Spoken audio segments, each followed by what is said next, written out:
Hola, ¿cómo están? Yo soy Lorelei, nuevamente aquí con ustedes un rato. Sé que dije que nunca más iba a grabar acá, o por lo menos eso es lo que recuerdo haber dicho. Nunca escupas al cielo. Pero bueno, tendría que decir que las circunstancias me orillaron a venir acá. Lo que pasa es que en verdad he estado en verdad he estado toda la mañana ocupándome o apoderándome de la parte en la que grabo, que básicamente es la lavandería y la cocina. Y evidentemente acá hay más gente que necesita hacer uso de esas zonas. Entonces preferí venirme acá para que ellos puedan estar ahí tranquilos y yo poder grabar acá, porque si no la otra opción era no grabar, que dentro de mis planes por lo menos no estaba, porque sinceramente ya me he demorado muchísimo en grabar este video. Y la otra opción era grabar más tarde, pero no quería terminar de hacer esto a la 1 de la mañana. Discúlpenme, la iluminación es pésima. Si ya de por sí mi iluminación es muy mala, acá es pésima. Como ven, me entra mucha luz de esta área, acá no tengo luz. Además estoy contando con el favor del señor Sol y rogándole que no se vaya, aunque para eso ya no falta mucho, y si sucede eso no sé qué vamos a hacer. Pero en fin, antes de comenzar les quiero comentar que este video lo vamos a dividir en dos partes, porque si no termino subiendo algo que dura 37 minutos, como ha pasado, y según lo que me han comentado, esto es algo muy tedioso para ustedes, así que vamos a hacer eso, lo vamos a dividir en dos partes. Hoy vamos a conversar, a hablar, opinar acerca del último mensaje a la nación del presidente Vizcarra. Sí, como ven, en verdad me he demorado bastante en hacerlo, pero como les dije, en verdad estaba un poquito ocupada estos días. Y básicamente lo que voy a hacer es ponerles de frente el extracto de la parte del video que quiero que vean, y después les voy a dar mi opinión, o les voy a decir lo que pienso respecto a eso que nuestro presidente nos dice. Por favor, no me tiren zapatillas. Bueno, igual no me caerían, pero bueno, por favor, no me odien, y si lo hacen, bueno, no hay problema, odienme nomás. O si opinan diferente, tampoco hay ningún problema, obviamente, siempre que las opiniones sean dadas con respeto. Entonces, de una vez, no vamos a dilatar esto más y vamos con la primera parte. Nosotros hoy ratificamos que la decisión que tomamos el 15 de marzo era no solamente la mejor decisión, sino era imprescindible tomarla. De no haberlo hecho, no solamente tendríamos el daño que hoy podemos apreciar como consecuencia de este virus, sino sería multiplicado muchas veces el efecto negativo del mismo. Evaluaciones que se hacen de profesionales del Estado, como profesionales independientes del Perú y de otras realidades de otros países del mundo, concluyen lo mismo. Un país sin cuarentena hubiera entrado en caos y en una situación mucho más crítica de la que hoy estamos viviendo los peruanos. Antes que comentemos acerca de lo que acabamos de ver, les quería decir, porque me olvidé, que lo que yo voy a hacer es hablar acerca de lo que he escuchado del mensaje del presidente y que me ha hecho sentir como que algo aquí no me cuadra. Porque obviamente el mensaje es mucho más largo, si desean pueden ir a verlo completo. Pero acá solo vamos a hablar de aquello que a mí por lo menos me ha hecho eco. Entonces, regresando a lo que estábamos, en esta parte del mensaje se habla acerca del aislamiento social y que este era imprescindible. Y sí, yo también considero que es así. Sin embargo, creo que igual de imprescindible era poder descartar la enfermedad de aquellas personas que podrían ser sospechosas de haber contraído el virus, realizándoles pruebas moleculares y obviamente si salían positivo, aislarlas, tratarlas y rastrear la red de contactos de estas personas, para también aplicarles pruebas moleculares y comenzar con el proceso de nuevo.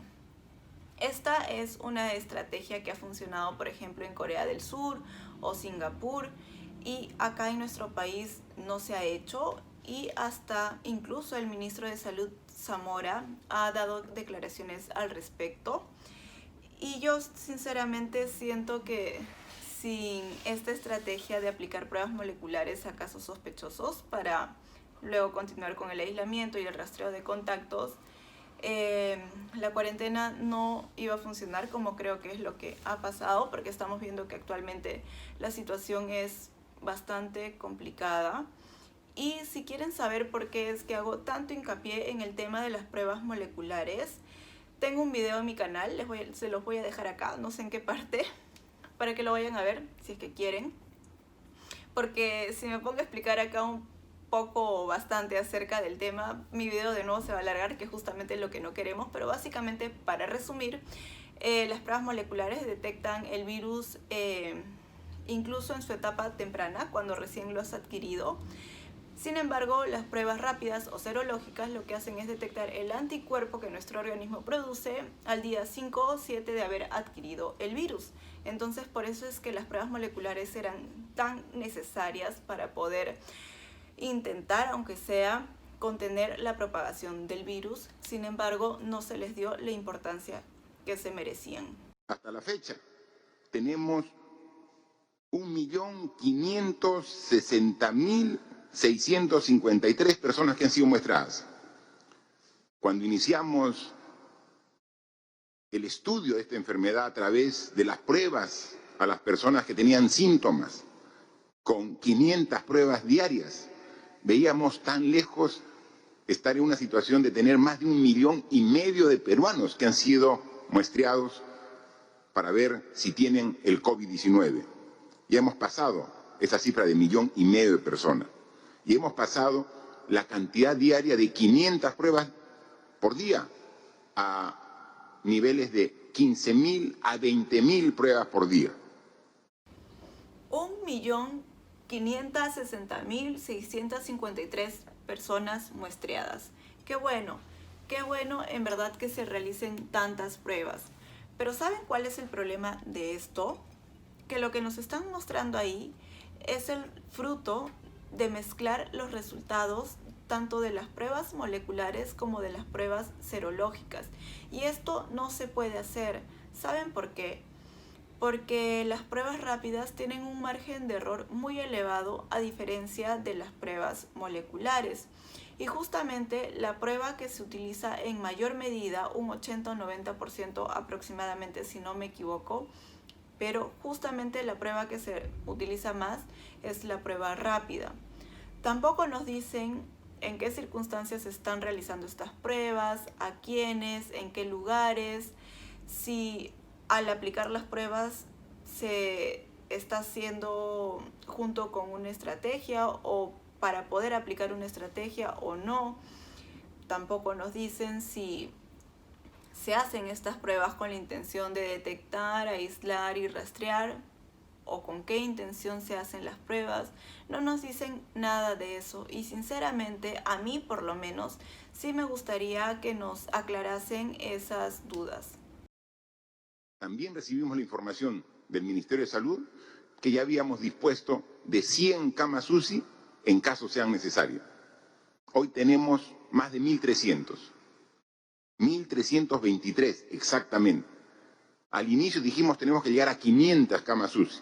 Luego la meta fue llegar a 1.000 camas UCI. Estamos 1.323 y creemos que todavía debemos seguir esforzándonos para llegar a la meta que nos hemos propuesto de 2.000 camas UCI en las próximas semanas.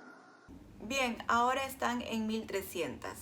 ¿Y por qué no importaron desde un inicio 3.000 o 4.000 camas UCI? Para no tener que traerlas a cuentagotas, de a poquitos, mientras la gente en los hospitales llora y clama porque sus pacientes puedan tener acceso a una de ellas. El señor Vizcarra en uno de sus mensajes comentó que había hablado con uno de sus pares, quien le dijo que en su país tenían 5.000 de estas camas y que no le parecía suficiente, mostrándole su preocupación. Esto no le sirvió al presidente de alarma para que pudiera considerar hacer lo que acabamos de mencionar, es decir, traer 3.000 o 4.000 camas UCI desde el inicio. Además, más adelante también menciona o habla sobre las camas de hospitalización. Y les voy a decir de una vez que mi opinión respecto a esto es exactamente igual, para no tener que volver a ponerles esa parte del discurso. Hemos llegado ya, hoy en el informe, a 5.300.000 hogares que están siendo atendidas con el bono universal. Un bono que entrega un apoyo económico de 760 soles a cada uno de los hogares beneficiarios. Más de 5 millones de hogares representan más de 15 millones de ciudadanos, de peruanas, de peruanos, que han recibido y han sido beneficiados con este bono. Genial, pero para trabajar con mayor transparencia, ¿por qué no nos presentan un informe en el que nos den un desagregado de todo? Por ejemplo, del bono para hogares en condición de pobreza y extrema pobreza, a quienes se les asignó 380 soles. Se asignó un presupuesto de tanto para poder cumplir con este bono, y de este monto ya se ha cobrado tanto y falta por cobrar tanto. Del bono para el bono independiente, que entregó 750 soles a estos trabajadores, se asignó un presupuesto de tanto, y de este presupuesto ya se cobró tanto y falta por cobrar tanto. Y así que hagan tal cual o que hagan este mismo proceso con los otros bonos, el bono rural y bono familiar y no sé cuántos miles de bonos más que están dando. Porque creo que los peruanos necesitamos y nos merecemos que nos den esta información, porque finalmente la plata sale de nosotros, de nuestros impuestos. Y también creo que a muchos nos gustaría saber si hay plata en el aire, que aún no se ha cobrado y que está ahí en la nebulosa, y qué se va a hacer con ese dinero, porque me imagino que se tiene que regresar a las arcas del Estado. Y hacer lo que les comenté hace un momento no creo que tome muchísimo tiempo, y la información definitivamente tiene que estar ahí en el sistema. Más adelante el presidente vuelve a hablar acerca de los bonos. No les voy a poner esa parte de su video porque creo que sería redundar, pero él menciona algo acerca de las normas que limita el transporte de valores, porque con estas normas solo 2 empresas son las que pueden brindar este servicio. Y sobre este tema les voy a decir que mi opinión es la misma que les voy a dar más adelante respecto al tema del oxígeno medicinal. Y dice varias veces, repite, que el bono ha llegado a 5.300.000 personas, o bueno, 300.000 hogares. Entonces yo voy a repetir que considero sumamente importante y necesario que nos den la información de cuánto dinero se ha cobrado, cuánto dinero no se ha cobrado, quiénes han cobrado y quiénes no han cobrado. Porque, como ya les dije, el dinero finalmente es de los peruanos. En los últimos días, y a propósito de los 100 días del estado de emergencia, algunas personas y algunos comentaristas han señalado que el gobierno hizo bien en reaccionar frente a la pandemia, pero también dicen que hemos tardado mucho en resolver diversos problemas del país. Creo que les faltó decir problemas estructurales del país, graves falencias y deficiencias que debieron haber resuelto hace mucho tiempo. Algunos nos exigen que resolvamos los problemas del país en 100 días, los que no se han resuelto en 100 años. Eso es la contradicción. Nos reclaman por qué no hemos resuelto los problemas de salud, los problemas de la brecha en educación, los problemas de una adecuada digitalización, ¿Por qué no tenemos facilidades para transferir y evitar que hagan grandes colas los beneficiarios de los bonos? En fin, una serie de problemas estructurales que nos exigen. ¿Por qué no lo hemos resuelto en 100 días? Cuando al respecto no se hizo nada en los últimos 100 años. No, lo que por lo menos yo le exijo es que suministre al país de medicinas esenciales, que en este momento son las que se emplean para tratar esta enfermedad, de ventiladores mecánicos, generadores de oxígeno, EPPs, hospitales de campaña, entre muchas otras cosas que requerimos ahora, en este momento, en la actualidad, en el año 2020, por si no ha quedado claro. Si los privados dan muestras de poder traer todo aquello, ¿por qué el gobierno o el Estado no? Y por más que nos caigan pésimo las empresas privadas, y acá también me incluyo, y probablemente ellos a pulso se han ganado esa mala reputación que tienen, pero los hechos están ahí. La CONFIEP donó 90 ventiladores mecánicos. La Asociación de Mineros donó 500.000 pruebas rápidas. Estas pruebas moleculares que han podido desarrollarse en nuestro país ha sido gracias también al aporte de los privados. Entonces me van a decir que si la CONFIEP ha podido importar 90 ventiladores mecánicos, el gobierno no va a poder importar, no sé, 1.000 o 2.000. Que si los mineros han donado 500.000 pruebas rápidas, el Estado no va a poder importar 500.000 pruebas moleculares. Para mí esto de verdad no tiene sentido. Y más, como dijo él, más contradictorio para mí es que se diga en todo momento que se esfuerzan tanto y que los resultados sean tan pocos y tan malos.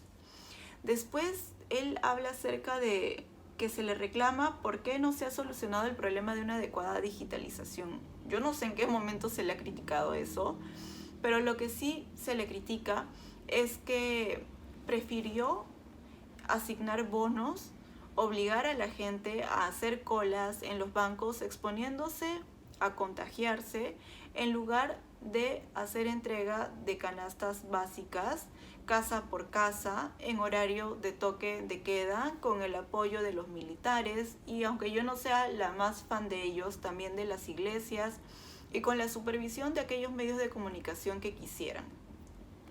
Más adelante él menciona también de nuevo este tema, el tema de las canastas, e indica que a los municipios se les ha asignado dinero para poder repartir ellos estas canastas. No les voy a poner esa parte del video de nuevo porque siento que sería redundar, pero lo que les voy a decir es que igual siento que esto ha sido un error. Yo creo que este es un problema muy delicado, que es una situación excepcional, y yo sé que nuestro país tiene formas de trabajar, pero ante esta situación que, como les digo, es excepcional, sí considero que este tema, el de las canastas, debió de manejarse de manera centralizada, porque considero que los municipios y los gobiernos regionales no tienen capacidad de gestión, y esto se puede ver revisando la ejecución de los presupuestos que se les asignan para desastres, que es pésima en verdad. Entonces, como les digo, yo considero que esto se debe hacer de manera centralizada, porque ni los municipios ni los gobiernos regionales tienen capacidad de gestión, sobre todo ante este tema que es tan grande, de una envergadura tan... Es que si digo envergadura tan grande sería redundar, pero ustedes me entienden. Aquí tenemos, como digo, problemas no de hace 100 días, sino de decisiones que se tomaron en otros gobiernos que dificultan la solución de los problemas.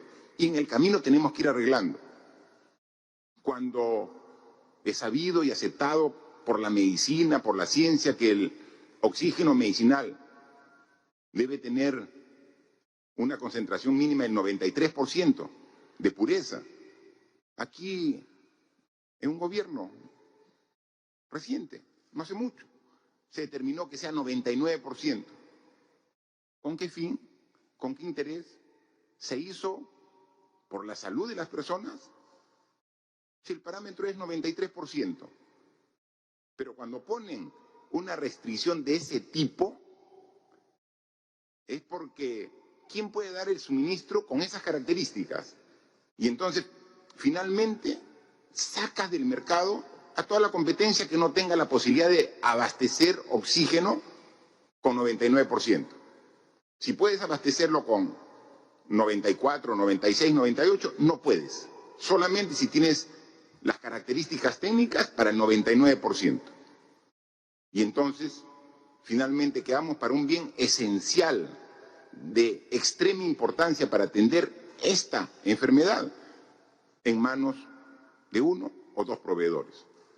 Pero qué indignación muestra. ¿Cómo es posible que si estaba permitido utilizar oxígeno al 93% de pureza, venga alguien y nos cambie las leyes para que se suministre solo oxígeno de 99% de pureza, limitando el mercado a 2 empresas? Hasta me salió rima, creo. Bueno, ahora me indigno yo, porque desde que salió ese gobierno, o el gobierno que dio esa ley, han pasado 14 años. Después de Alan García vinieron Alejandro Toledo, Ollanta Humala, Pedro Pablo Kuczynski, que dicho sea de paso, el señor Vizcarra pertenecía al gobierno del señor Kuczynski, porque ahora él viene y habla como que, no, yo con el señor PPK nada que ver. O sea, yo desde hace 2 años y medio que asumí la presidencia, con PPK no tengo nada que ver. O sea, no es así. El señor Vizcarra pertenecía al gobierno del señor Kuczynski también, y eso debería quedar claro. Pero bueno, ¿qué hizo PPK respecto a este tema? Y sobre todo, ¿qué hizo el señor Vizcarra?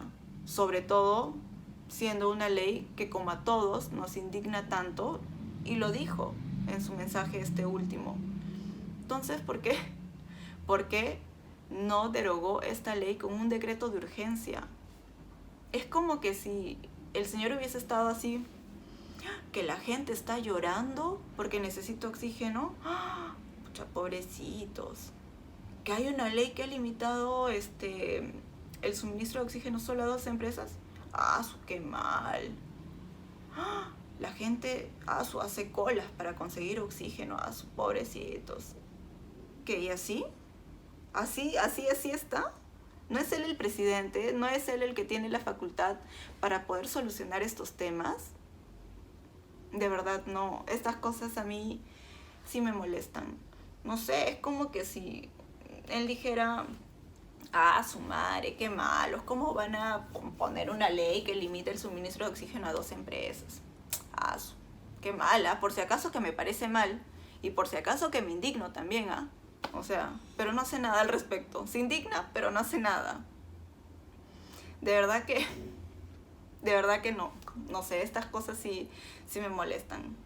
Salgo a hacerme el indignado, salgo a decir maldito quien sea que haya puesto esta ley, y si quieren vayan a la tumba de Alan García, escúpanla, insúltenlo, no sé, pues hagan lo que quieran hacer, pero más allá de eso, o sea, sale el señor Vizcarra, se indigna, se indica y después recién hace algo al respecto. Después de estar 2 años y medio en el gobierno pudiendo hacer algo y no hacer nada. No sé. Se ha hecho la oferta, la contraoferta y estamos en este plan ya demasiado tiempo. Estamos en esta situación ya llegando al límite. Y nos enteramos de que las personas que por no haber tenido posibilidad de acceder al sistema público, que se fueron al sistema privado, a una clínica, les han cobrado tarifas extremadamente altas. Ayer ha habido una reunión entre funcionarios del gobierno, del Ministerio de Salud con las clínicas, y no se ponen de acuerdo. La tarifa propuesta por el gobierno, que es una tarifa razonable, no satisface a las clínicas privadas. Hoy es un tema que hemos tratado aquí en Consejo de Ministros y personalmente le he pedido al ministro de Salud que ponga todo su esfuerzo para llegar a un acuerdo satisfactorio y que incluso con sectores relacionados al tema, la relación también pasa por el tema económico, porque finalmente ese presupuesto va a salir del Tesoro Público. o de que esté acompañado con profesionales del Ministerio de Economía y Finanzas. Pero no podemos esperar indefinidamente. Así que vamos a esperar 48 horas para que llegue un acuerdo y esperemos que así sea. De no ser el caso, pensando en la salud, en la vida y pensando en el artículo número 1 de la Constitución, invocaremos al artículo 70 de la Constitución.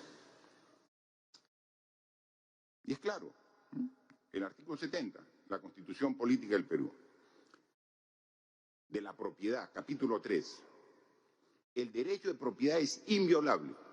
Completamente de acuerdo, la propiedad es inviolable. Y el Estado la garantiza. Se ejerce en armonía con el bien común y dentro de los límites de ley. A nadie puede privarse de su propiedad. Totalmente de acuerdo. Sino exclusivamente por causa de seguridad nacional o necesidad pública. Si hoy, en la crisis más grave de la historia,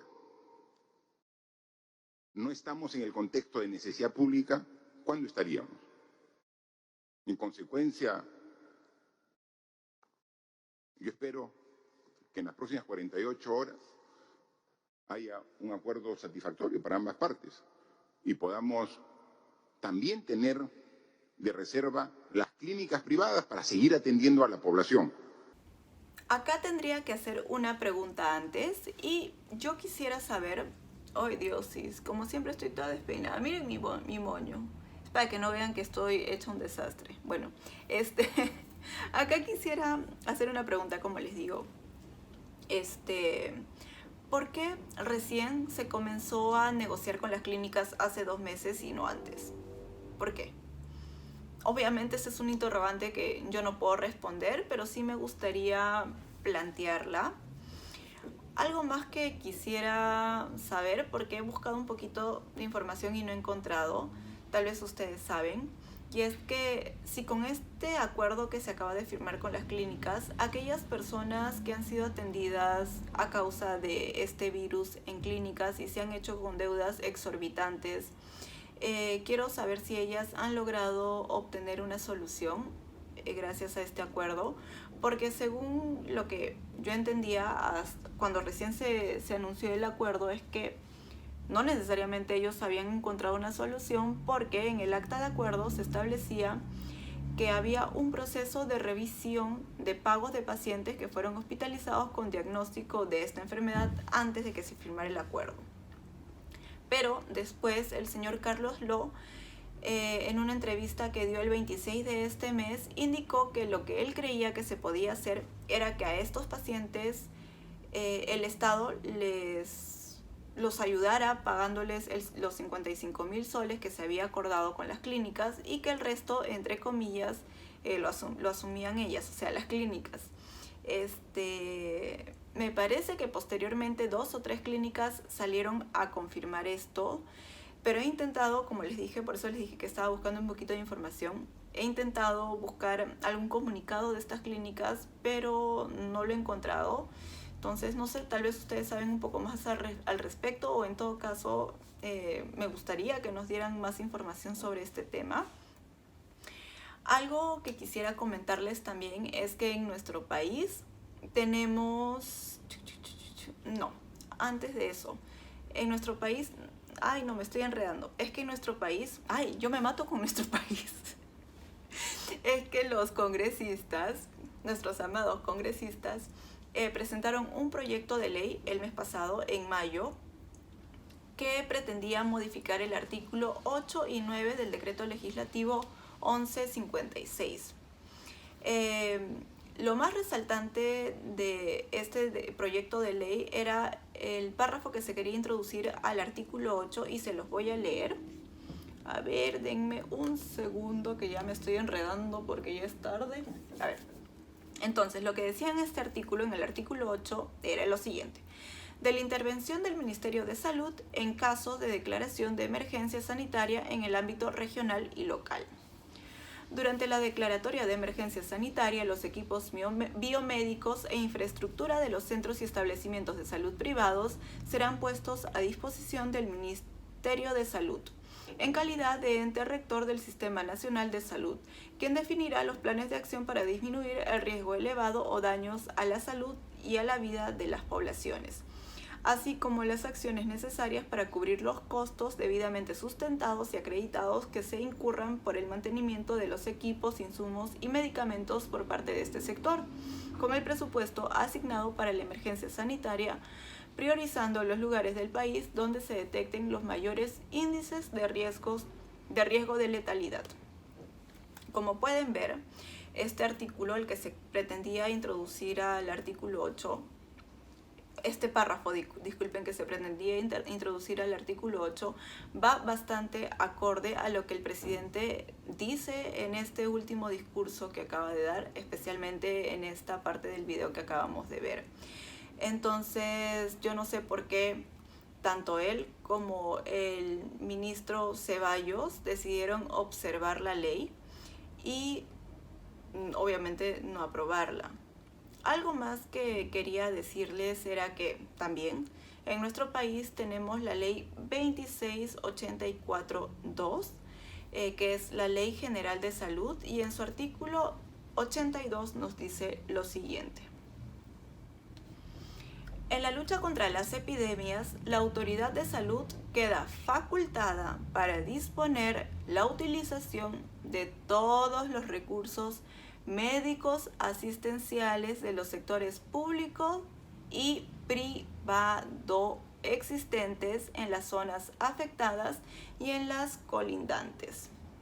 Esa es una ley que ya existe. Es una ley que el presidente podría haber usado. Es una ley que está ahí listita, que no necesita revisión, que no necesita ser aprobada, que no necesita ningún trámite. Está ahí lista, calientita, para que el señor Vizcarra la use. O estaba. Y sin embargo, yo no entiendo por qué el señor Vizcarra prefirió invocar al artículo 70, ¿cierto? Es un artículo, sí. O dije ley. Bueno, al artículo 70 sobre la inviolabilidad del derecho a la propiedad, como que insinuando una expropiación medio encaletada en la palabra de intervención. ¿Cuál era su intención?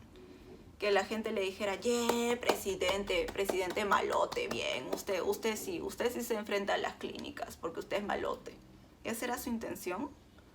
Pudiendo haber utilizado la ley que ya teníamos para llegar a un acuerdo si quería, o ni siquiera es necesario que llegara a un acuerdo, podía haber usado la ley para hacer uso redondo de las clínicas y ya si querían después llegar a un acuerdo, pero no, prefirió usar este artículo 70 medio que insinuando una expropiación. No sé cuál era su intención, no sé la verdad. Bueno, personas, vamos a dejar el video aquí. En unos días, espero que no muchos, voy a subir la segunda parte. Sé que el mensaje del presidente ya fue hace bastante. Sorry si me he demorado tanto en hacer el video, pero sí he estado un poquito ocupada estos días, en serio. También sé que estos videos casi ni tienen vistas, que eso ya es mucho de decir porque mis videos de por sí tienen bien poquitas vistas. Pero la verdad es que hay varias cosas en las que dice el señor Vizcarra que no me terminan de cuadrar y que la verdad es que sí, me molestan y son temas en los que no me quiero quedar callada. Y bueno, tampoco todo se trata de vistas, ¿no? Así que, bueno, sería todo por hoy. Quédense en sus casas si es que pueden, porque bueno, ya cada vez ese tema está más complicado, pero sí, por lo menos guarden su distancia, pónganse bien la mascarilla, nada que la mascarilla debajo de la nariz, por favor, póngansela bien, no se la quiten nunca. Si tienen hambre, esperen llegar a su casa para comer, no se pasen. Lávense las manos, usen alcohol, hagan todo lo necesario para cuidarse. Nos vemos en el siguiente video, les mando un beso, cuídense mucho, chao.